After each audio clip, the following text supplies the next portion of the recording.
बाबूजी सुनेंगे, हम एक ऐसन घटना प्रस्तुत करे जाते हैं शिव शक्ति म्यूजिक कंपनी के सौजन्य से, और बड़े दुलार प्यार दिहलन हमरे राकेश पांडे जी।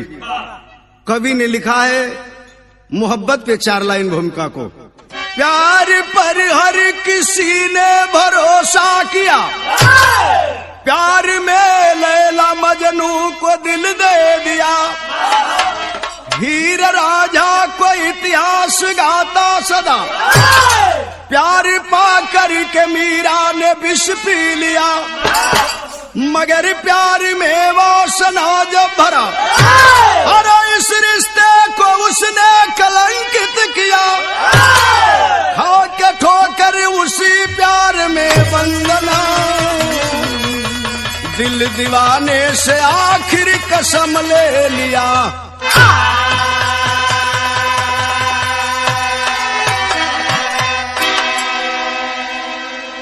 लिखा है कवि ने, पहले के मोहब्बत करने वाले एक लोग थे, लैला मजनू ही रांझा जूली फरहाद, और बाहर आज का समाज आज के प्यार करने वाले लोग। ये मातनी साथ कव्वाली के टुकड़ा लगल कैसे लालावा।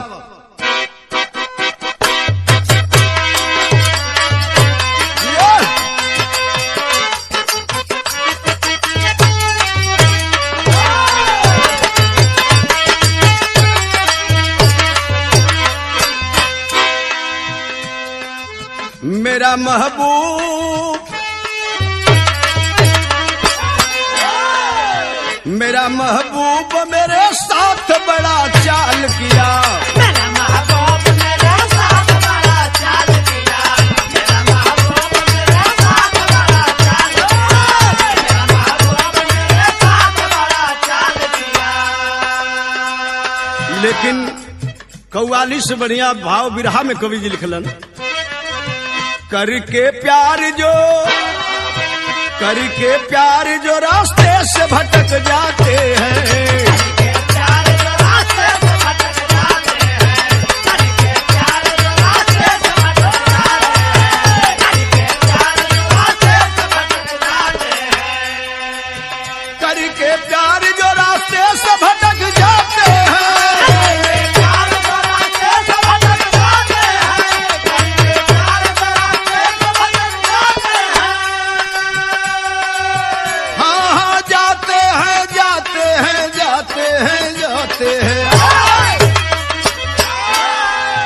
कांटा बन के वही दिल में खटक जाते हैं।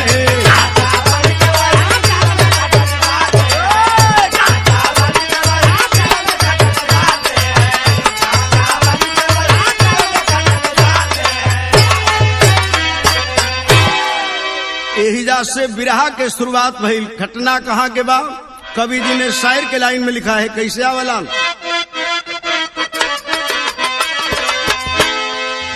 गजब के प्यार का अफसाना ये सुनाता हूँ, धोखा प्यार में जमाने को बताता, बीएचयू बनारस की सुनिए कहा, 2 दिलों में चढ़ी प्यार की, पढ़ता राहुल सिंह ये मैं में सयान, प्यार में बंदना के हो गया, इश्क के गोद में दिन रात वो समाये, इश्क के गोद में दिन रात वो गोता प्यार के समंदर में लगाए हैं।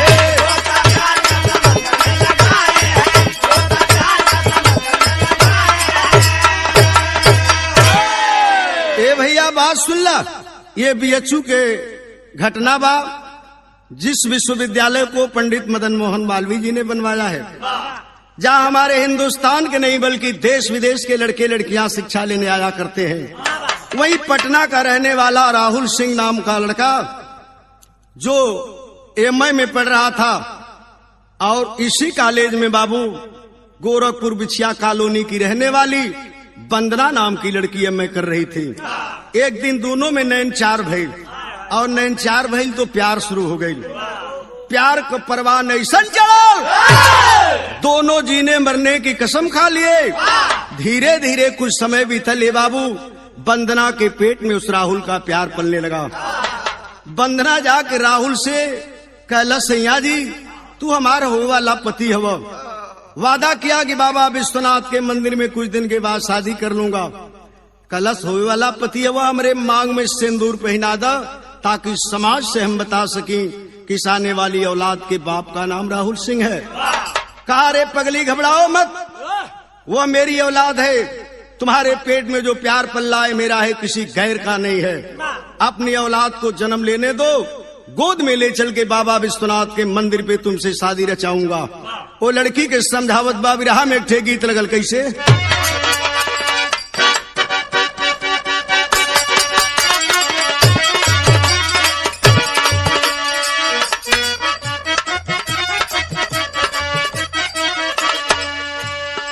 सुंदर अयली पनिहारी,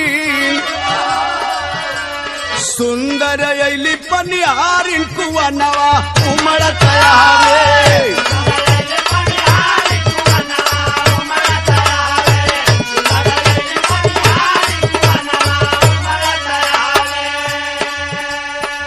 वो लड़की के समझावत बा कि जीवन जोड़ी रही यादगार हो, प्रीतिया हमार नहीं टूटी।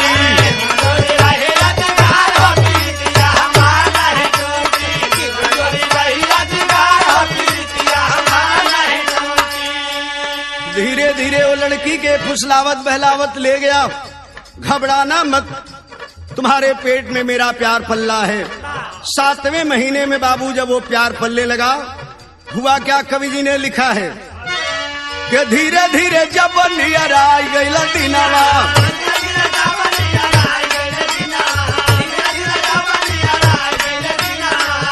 अरे बंदना का टूट गईल साजल सपनावा।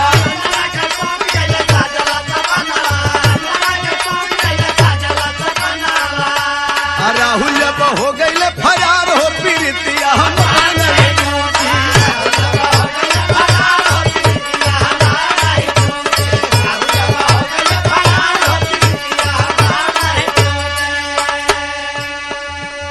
ए बाबू, देखा जब वो राहुल की मात कुछ है दिन के बाद इसके तन से बेटा चाहे बिटिया जन्म लेगी। बाहरे राहुल उस लड़की के नाम से एक पत्र लिखा कि वंदना, तुझे मालूम कि जवानी के जोश में होश खो के जो तुमसे मैंने मोहब्बत कर लिया उसको एक सपना समझ करके भूल जाना, और जो मेरा प्यार तेरे पेट में पल्ला है उसका एवारसन करवा कर समाज में अपनी आबरू को बचा लेना। मैं सदा सदा के लिए विद्यालय छोड़ के जा रहा हूँ, जिंदगी में कभी मुड़ के मुझे तलाशने की कोशिश मत करना। जब वो लड़की इस पत्र को पाती है बाबू, नीचे धरती ऊपर आसमान फटने लगा। जाऊं तो कहां जाऊं, लेकिन एक बड़े बाप की बेटी उसकी सहेली थी जिसका नाम था निर्मला, उस पत्र को लेकर रोते बिलखते उसके क्वार्टर पे पहुंची है बाबू, और निर्मला का पैर पकड़ के वंदना एक ठे बात कहलस। का कहलस,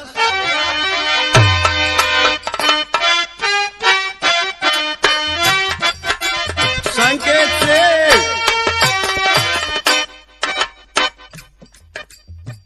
वंदना कहली जाके निर्मला से बतिया हो, वंदना कहली जाके निर्मला से बतिया, सूझे ना डहरिया हो महारा।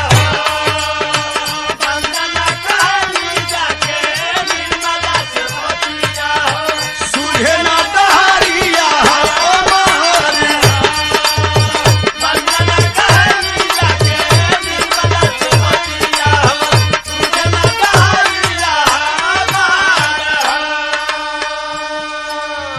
कैसे के बची सखी हमारी जतिया हो, कैसे के बची सखी हमारी जतिया हो, भइले मलाहवा फरार।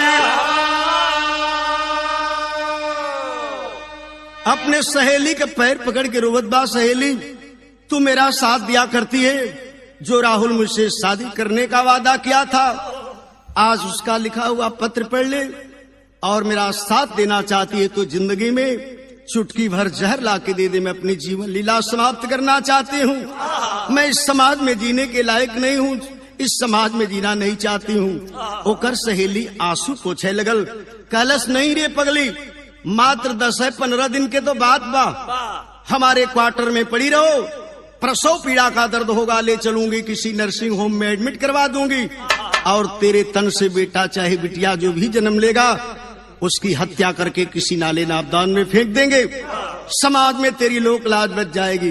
अपने सहेली की बात मान के रहे लगल।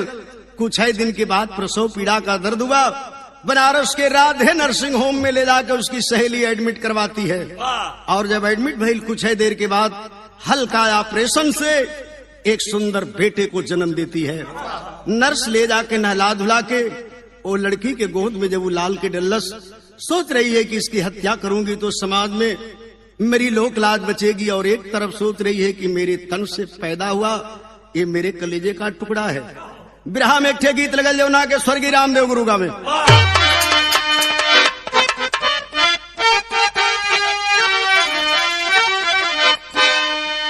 अरे सावन महीनवा सवनैया निकोनो गेला, आ काला तिलक गलवा के हई गोरैया निकोनो गेला, रस रस झूलेली झूलन मरा दे हो काधा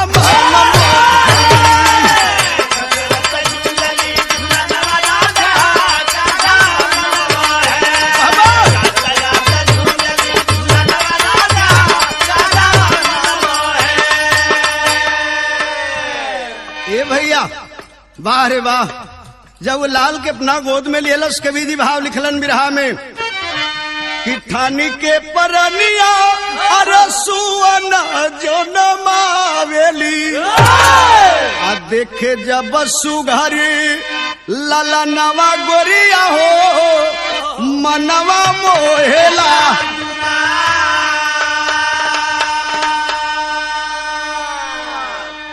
दिहलस में दवाई अरे जब लाल के चरवा, तब मोम जैसे पिघलल बमाई के हियारवा,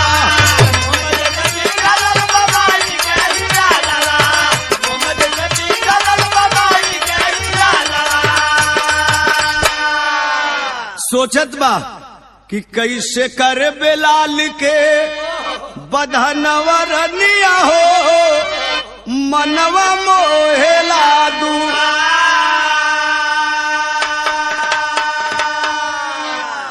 ए बाबू 5 रोज हॉस्पिटल में लेके रहली, 6वां रोज 3 बजे भोर में दोनों सहेली लेके वो लड़का के हॉस्पिटल से चल दिली लंका के तरफ। टेम्पू में बैठ गई, लंका से 200 मीटर की दूरी पर बैठ रही, आवाज देती है गाड़ी रोक दो, रोक दिया गाड़ी को, पैसा देती है, चल देता है टेम्पू वाला। बनारस के उस हाईवे रोड पे वह कुंवारी लड़की उस मासूम बेटे को लेकर के और खड़ी है रोड के पटरी पे, उसकी सहेली आवाज दे रही है, क्या तमाशा देखती है, दबा दे अपने बेटे के गर्दन को और फेंक दे उस नाले में।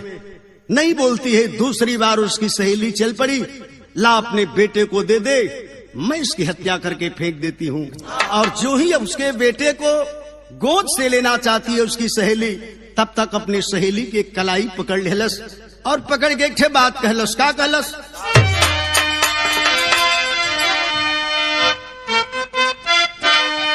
कहलस कि अरे मोरे राम, अरे परनवा का सुगनवा कलई, अरे परनवा का सुगनवा हो, परनवा का सुगनवा कलई, प्यार में धोखा खा के झंखा दिवा मयनो,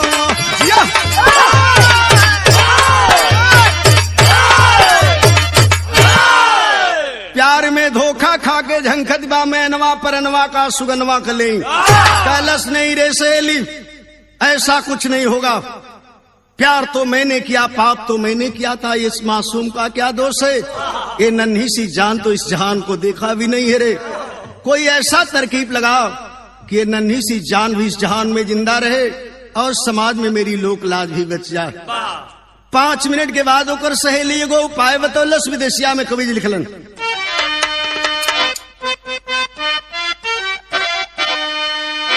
लोक लाज कैसे बची, आए बाबू दियाली उपाय रची, आ दोनों सखी मिली के बनवलियो जाना।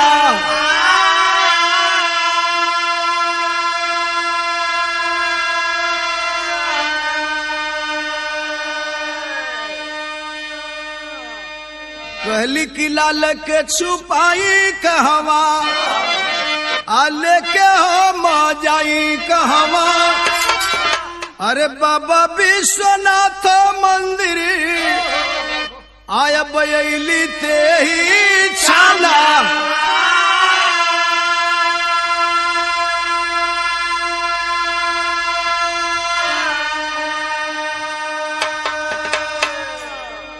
ए भैया दोनों पहुंचली बाबा विश्वनाथ के मंदिर पे। जो भाई गए होंगे देखे होंगे, तमाम नारियल फूल चुनरी चढ़ाने का सामान जो बिकता है, दुकानदार अपनी अपनी दुकानें सजाए हैं। वही माई दोनों 5 रोज के लइका के लेके घूमत है। नजर पड़ल कि एगो 60 बरिस का बुढ़ऊ दुकान कैले हवन। वही दुकान पर दोनों पहुंचली, जाके कहली बाबा 100 रुपया का प्रसाद बांध दिया। जब वो बूढ़ा माली तो ये बाबू जब प्रसाद बांध दिलन तो अपने अपने कांख से लेडीज बैग उतार के दुकनिया पर दोनों रख दिली। आपन दोनों चप्पल निकाल के दोनों ठौरी रख दिली। हमन के सामान देखिए बाबा, आ निवेदन कैली कि तुम्हारा आदेश हो तो लड़कवा के सुता देती जा, आ कुछ ही देर के बाद मंदिर से पूजा करके इती जा लेके चल जाती जा। बुढ़ऊ के दया आ गई, कहलन सुता दे बिटिया। सुता तो दिहली, लेकिन कैली का दोनों कि मलिया के लाला दिहली, आ दर्शन के बहाना कैली। अरे छोड़ी छतवा सा दोनों भगली मायाना।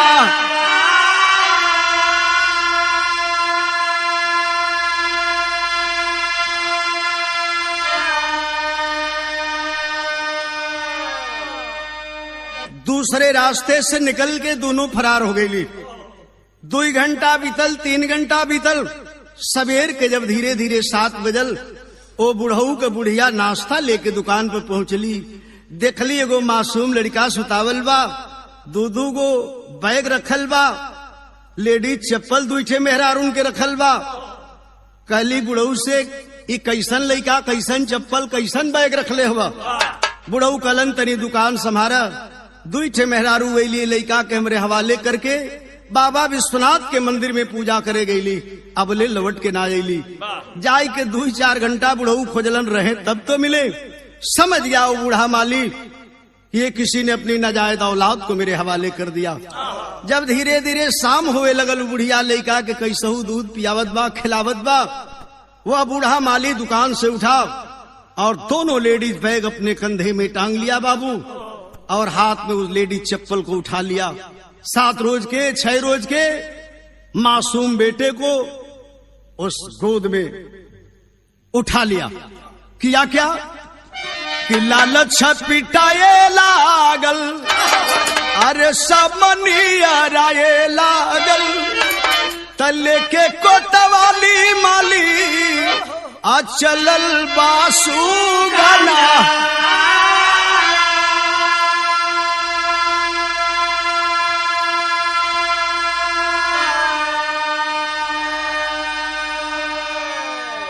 ए भैया लेके चल दिया वो बूढ़ा माली, ले चलो इस औलाद को कोतवाली में, कोतवाल साहब को सुपुर्द कर दूं। इस लड़के को अनाथालय में भिजवा देंगे।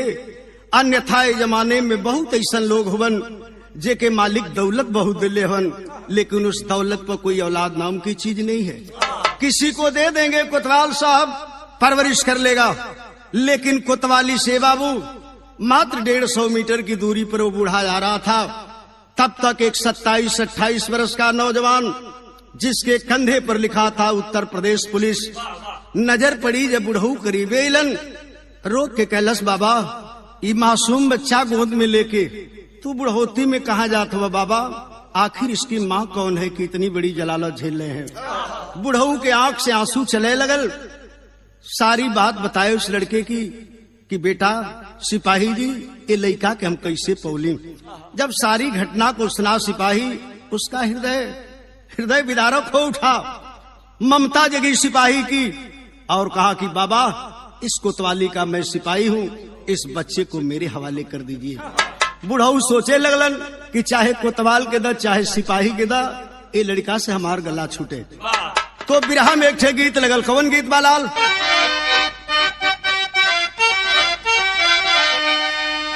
वह गीत बजा दिहलन। अरे डूबी मरबे रजऊ, अरे डूबी मरबे राजा, जई बजो पूर्व की सवा।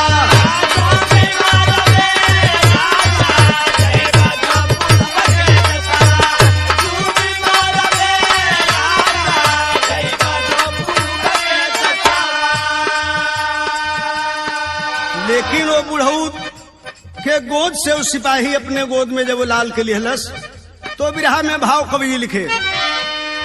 लिहल मनोज जहिया, लेहल मनोज जहिया, गोदी में सुगाना के।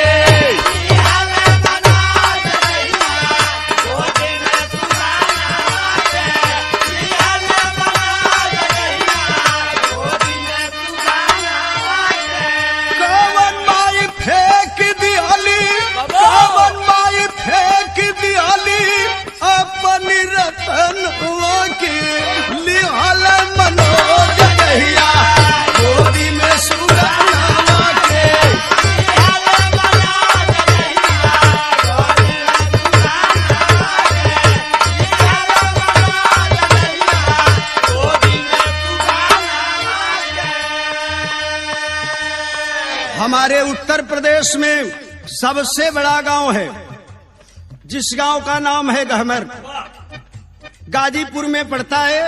वही गहमर का रहने वाला ये बाबू मनोज यादव सिपाही उस लड़के को ले लिया। उस बुढ़ऊ से झूठा वादा किया कि आप चलिए दुकान पे भी इस बच्चे को मैं कोतवाली में जमा करके आ रहा हूं। लेकिन वो लेके सिपाही जी कहाँ लेके के चल गई, लेके चली गई वही मेरठ के सहरिया बाबू।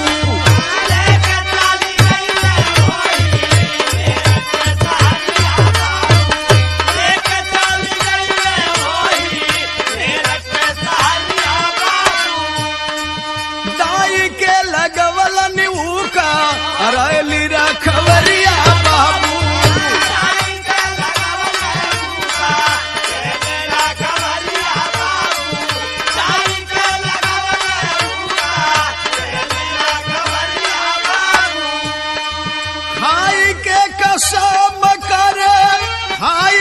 कसम करे लागल पलनवा के, लिहल मनोज जहिया, गोदी में ललनवा के।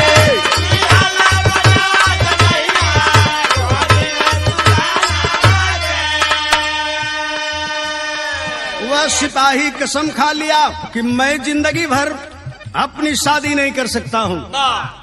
इस लड़के का धर्म का बाप बन करके इसका परवरिश करूंगा और समाज में एक अच्छा इंसान बनाकर पेश करूंगा। परवरिश कराने लगा। धीरे धीरे वो लड़का 5 वर्ष के भई। नाम रखा उसका दीपक कुमार। विद्यालय में दाखिला करा दिया। पढ़ने लगा वो लड़का। धीरे धीरे कुछ और समय बीतल बाबू। जब वो दीपक कुमार 8 वर्ष के हो गई, तो एक दिन एगो छोटी मुकी घटना घट गई। एसपी के बंगलवा खेलत गोइल बा सुगनवा भैया।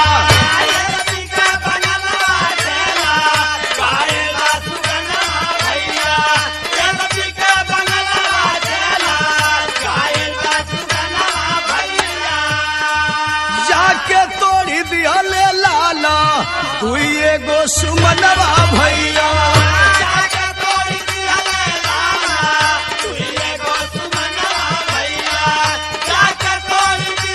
लाला तू एगो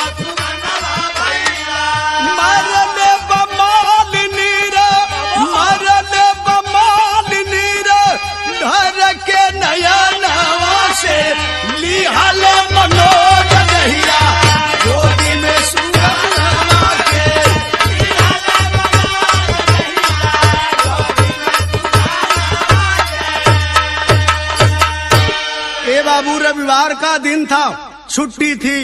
वह दीपक कुमार घूमते घूमते सिटी एसपी के बंगले के सामने पहुंच गया। आप लोग देखे होंगे बड़े बड़े अधिकारियों के बंगले के सामने विभिन्न तरह के फूल खिलाए जाते हैं। वो मासूम लड़का जा करके उसी फुलवारी में बाबू अभी मात्र 2 फूल तोड़ा था कि उस बंगले की रखवाली करने वाला माली की नजर पड़ गई। अंदर खिड़की से देख रहा था, फूल तोड़ते हुए दीपक के पास दौड़ते हुए आया और दीपक के कॉलर को पकड़ लिया, 4-5 चाटा उसके गाल पे मार दिया। यही नहीं, उस दीपक कुमार को फर्श में पटक दिया, सर फट गया दीपक कुमार का, लहूलुहान हो गया। आवाज दिया, भाग जाओ, आइंदे इस फुलवारी में आने की जुर्रत मत करना।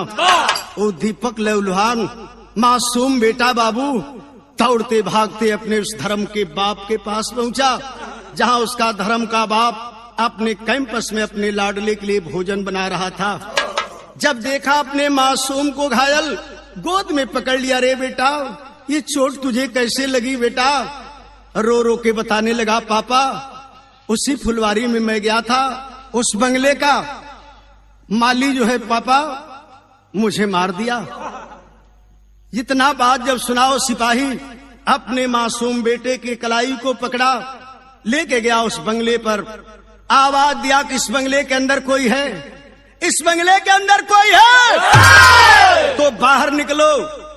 आवाज सुन करके वो माली बंगले से बाहर निकला। सवाल किया, क्या पूछने आए हो? कहा, वो सिपाही की यही पूछने आया हूं कि मालिक ने तुझे कोई औलाद दिया है या नहीं दिया है। डांट करके कहा कि औलाद वाले बनते हो, भाग जाओ। मैं सिटी एसपी के बंगले का माली हूँ, चाह दूंगा तो 5 मिनट में नौकरी से सस्पेंड करवा दूंगा। इतना ही बात जब कहा बाबू, सोचने लगा वो सिपाही, जिस धर्म के बेटा के लिए मैंने जिंदगी शादी न करने का फैसला किया और ये माली मुझे धमकी दे रहा है कि नौकरी से सस्पेंड करवा दूंगा। अपने को रोक नहीं पाया वो मनोज सिपाही, दौड़ पड़ा उस बंगले के ऊपर, चढ़ गया और पकड़ लिया उस माली के कॉलर को और घसीटते उस फुलवारी में लाया जहां उसके मासूम बेटा को उसने मारा था। तो बिरहा तनवीर रस के ओर चलल। यहाँ एक गजब का गीत लगल बाबू,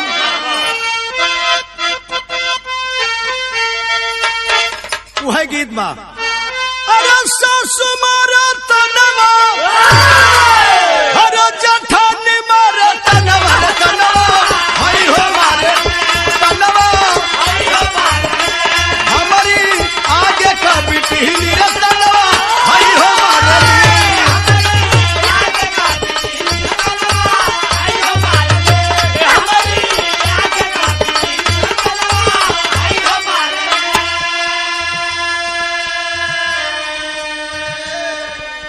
ई तो तरज रहल बिरहा में भाव कवि जी लिखलन।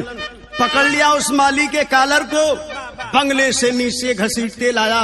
भाव कवि जी लिखलन, का भाई अरे मरल माल कहेगा और ढाकत में सुगन वाले जबुबा ये नवा कइले जबुबा बोला ढाकला नयन हो जबुबा ये नवा कइले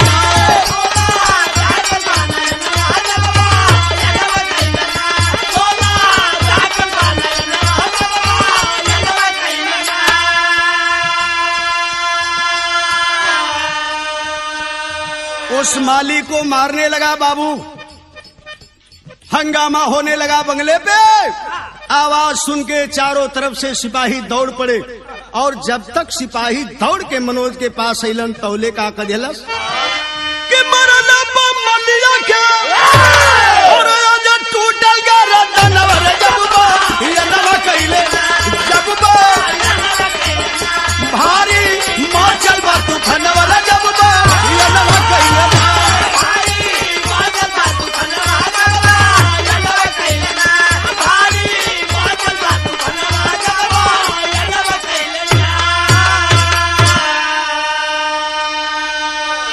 भैया।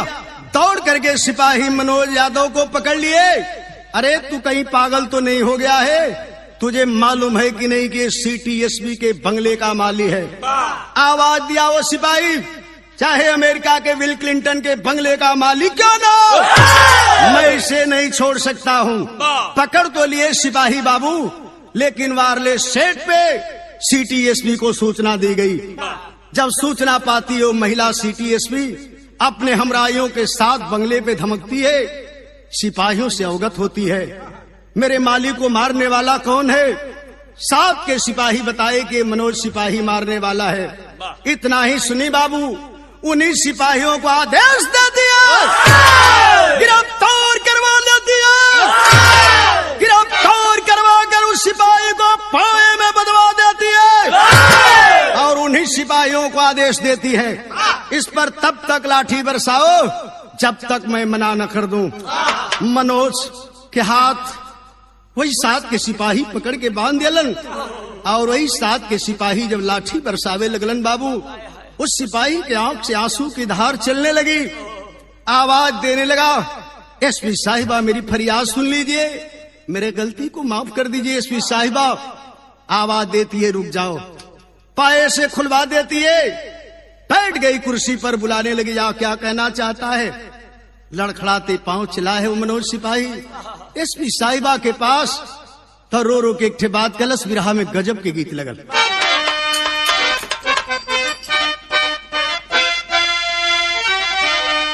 वह गीत बा कहली कि ए बंदर कूद जा जमुना वही में, कूद जा जमुना वही में, मन ला ना कहना है ओ महाराजी।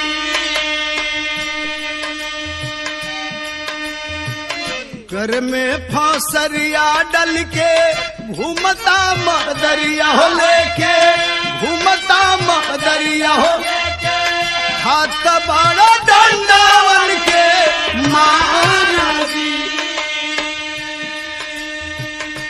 लेकिन उस सिपाही ये बाबू एसपी साहिबा के सामने पहुंचा है, हाथ जोड़ के आंख में आंसू लेके फरियाद कर रहल बा, जाई के समानावाऊ करला बाया नावा रे, करला बाया माफ कर गलती है महाराजी।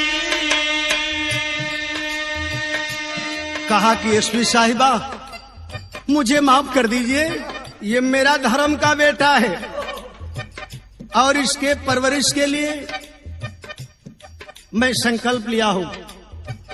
एसपी साहिबा मुझे गुस्सा इस बात पे आया, आपके मालिक को इसलिए मैंने मार दिया कि धन्य बाबा भोलेनाथ की नगरी में एक माली मिला जो इस सुमन को हमारे चमन में डाल दिया, और धन्य आपके बंगले पे एक माली है जो इसके सर से लहू निकाल दिया। तो आपे बताई जौना लइका खातिर हम कसम खैले हैं, कैसे के आंसू देखी एकरी नाया नावा रे, एकरी ना अखिया से बहे जला।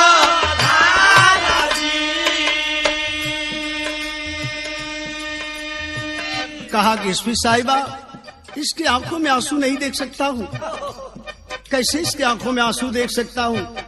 बोल पड़ी तेरा बेटा नहीं है, तेरे भाई का बेटा होगा, तेरे बहन का बेटा होगा, तेरे रिश्तेदार का बेटा होगा, इसके लिए इतना बड़ा जुर्म किया।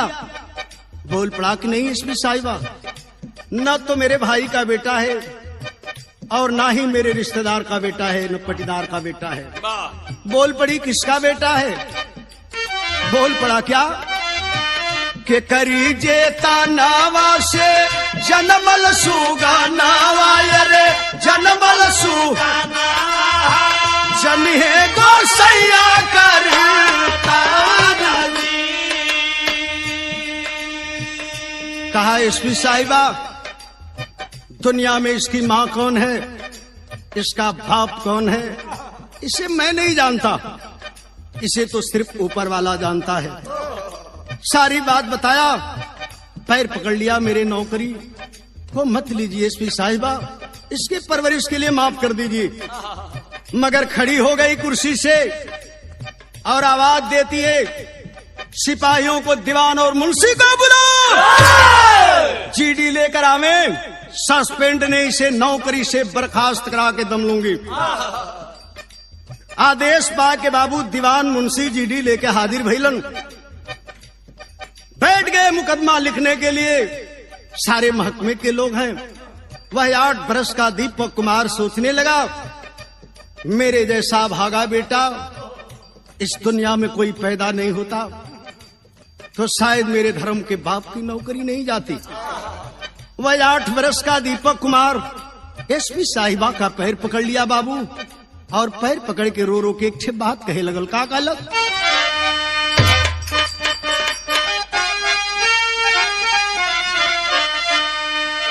कैलस की बाबू के हमारी नौकरी आलू हो, अरे जान ली हो ये माई,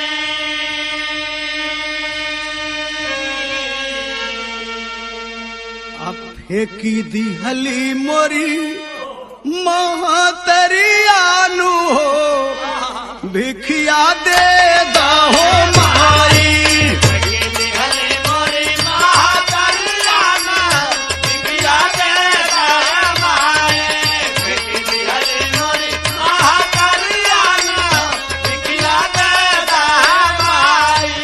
ऐसा नया ना थके करेलनी पलनवा,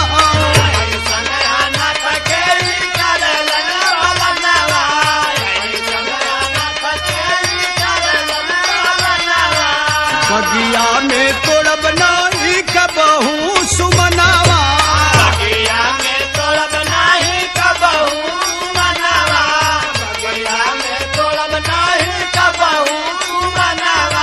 हाथ बानी बाबू के क्रियानु हो, हाथ बानी बाबू के क्रियानु हो, जइबे यहाँ से पराई, बाबू का हमारी नौकरियानु हो, माई लिहा तू बचाई, बाबू के हमारी नौकरियानु हो, माई लिहा तू बचाई।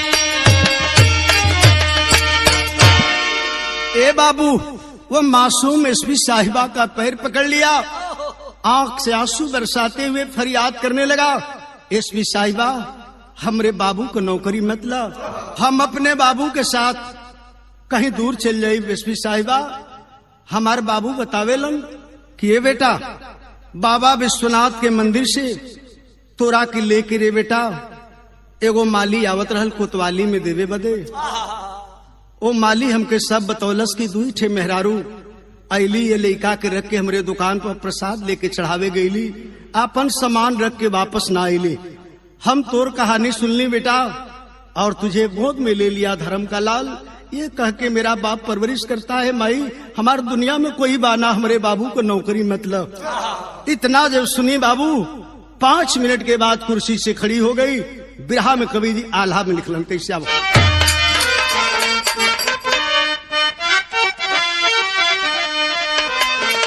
के बाबू के जियरवा रे, अरे कठोर भोले होला रे भैया, माई के जियरवा हुए ममता के धार, गोदिया में उठा के तहिया कर लगली बतिया पंचो, लेब नाही बाबू के नौकरिया रे तोहार, झार झार बरसे एसपी साहिबा के नयनवा तहिया, या बतानी आगवा के सुन नहीं जहार। ए बाबू एसपी साहिबा कुर्सी से खड़ी हो गई, उस मासूम को गले लगा के बोल पड़ी, नहीं रे बेटा हम तेरे बाप की नौकरी नहीं लूंगी। एसपी साहिबा के आंखों से आंसू बहने लगा।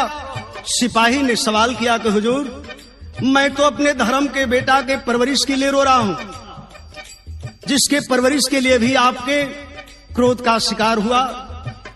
आपके आदेश में 25 लाठी मैंने खाया, और अचानक आपके आंखों से आंसू क्यों निकल पड़े? एसपी साहिबा ने कहा, सिपाही अगर जानना चाहता है मैं क्यों रो रही हूं, बाहर मालिक तेरा क्या इंतजाम है? क्या बोल पड़ी एसपी साहिबा जी? हमरे तनवा आशई हो जानमल सुगनवर सुनिला, प्यार में धोखा हम कैल रे बरियार, काशी के नगरिया फेंकली और नमल रतनवा पर, लोकला जिया के मार भइल रे फरार, खैली कसम जग में करब नहीं सदिया कोई से, भीख मांगी तो से आज वो चरवा के पसार। ए बाबू, एसपी साहिबा बोल पड़ती हैं, ये दूसरे किसी का बेटा नहीं है, ये मेरे तन से जन्मा हुआ मेरे कलेजे का टुकड़ा है। सारी बात बताती हैं। प्यार में धोखा खाने के बाद अपने सहेली के साथ इस लाडले को उस माली के दुकान पे मैं ही रखी थी, और प्यार में धोखा खाने के बाद मेरा मर्दों से विश्वास उठ गया और मैंने कसम खा लिया कि ता जिंदगी अपनी शादी नहीं कर सकती हूँ। लेकिन बाहर मनोज सिपाही, तू आज के बाद इंसान के रूप में भगवान मिल गए। दौड़ करके एसपी साहिबा जी पैर पकड़ लेती है उस सिपाही का, एक ठे बात कहती है, बाबू अब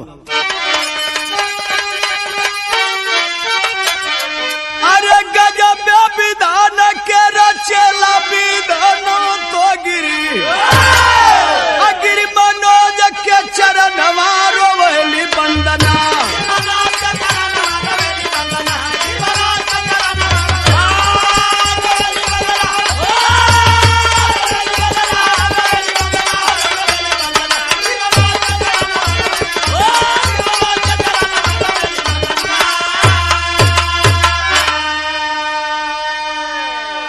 काली की काशी में फेंकली जवनिया न बोल रतनवा, अरे मिलल मोरा प्यार आज तो हरे चमनवा,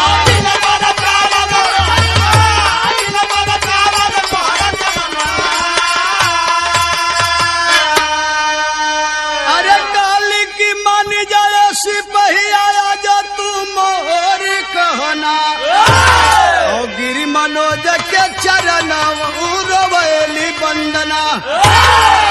ए बाबू, बोल पड़ती है एसपी साहिबा कि तूने बताया पहले कि इस लड़के के परवरिश के लिए कसम खा चुके हो कि ता जिंदगी अपनी शादी नहीं कर सकते हो। प्यार में धोखा खाने के बाद मैंने भी कसम खा लिया कि ता जिंदगी शादी नहीं कर सकती हूँ। लेकिन सिपाही, तुमसे मैं कुछ मांगना चाहती हूँ, दे सकते हो? कहा कि एसपी साहिबा, इसके परवरिश के लिए मेरे पास जो भी होगा न्यौछावर कर दूंगा। बोल पड़ती हैं, कुछ न्यौछावर नहीं करना है। सिपाही से कहती हैं कि अपनी कसम तुम तोड़ दे और मैं अपनी कसम तोड़।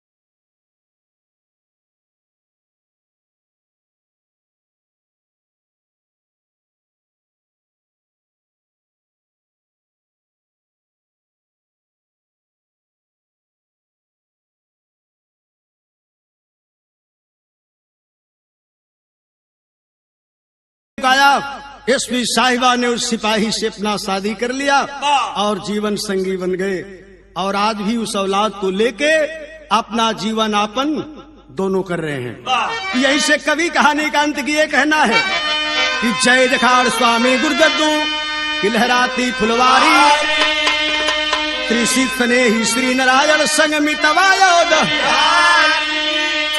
अरे पर नवा का सुगनवा कले।